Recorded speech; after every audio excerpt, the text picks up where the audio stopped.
Childhood lead poisoning is one of the few preventable diseases that we have in this culture.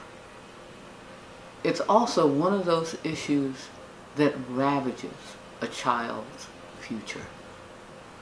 You can take a healthy baby and destroy them in a matter of bites. It's one of those issues that cuts to the quick when you think about the kinds of investments that we could and should make to save a life. Now, some of you might say, well, that's hyperbole. But the reality is, when you could take something as small as the dirt in the palm of my hand, if this were lead, the concentration is right, you kill a child. This is the reality of lead. The other reality is people don't seem to understand what it means. It means that we need to make an investment in prevention.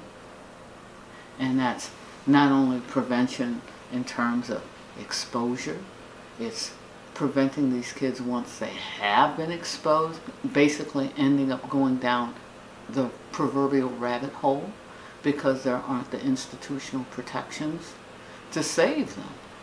And so little Johnny at 3 is cute and rambunctious. Little Johnny at 7 is hyperactive. Little Johnny at 10 is a bit of a worry. And by the time little Johnny gets to be 13, he's considered incorrigible, uneducable, a thug. So we throw him away. And I would argue that if we look at little Johnny from the time that he or she is old enough to crawl, that we can actually save a life.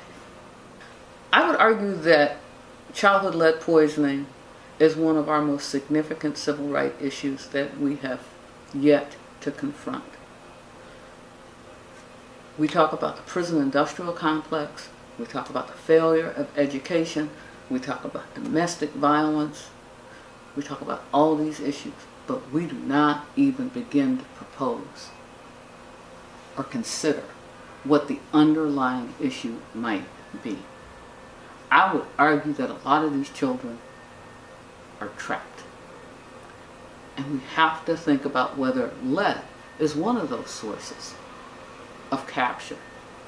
One of the first cases that I was involved in as a manager of the lead program involved a little girl in New Hampshire. She had eaten paint chips. She had pica, she ate the chips, and she died. The real estate manager actually tried to destroy the records that there was ever a lease agreement between the family and his company.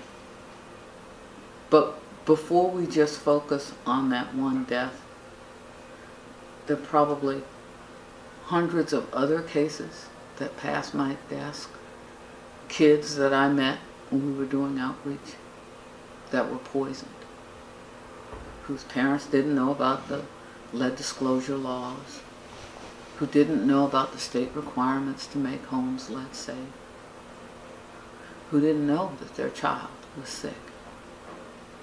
The doctor that was moving so fast that they didn't ask the right questions. So they run the gamut. But I would argue that we focus on those invisible cases, because there are tens of thousands of them in all of our communities. Don't see this as purely a Roxbury issue.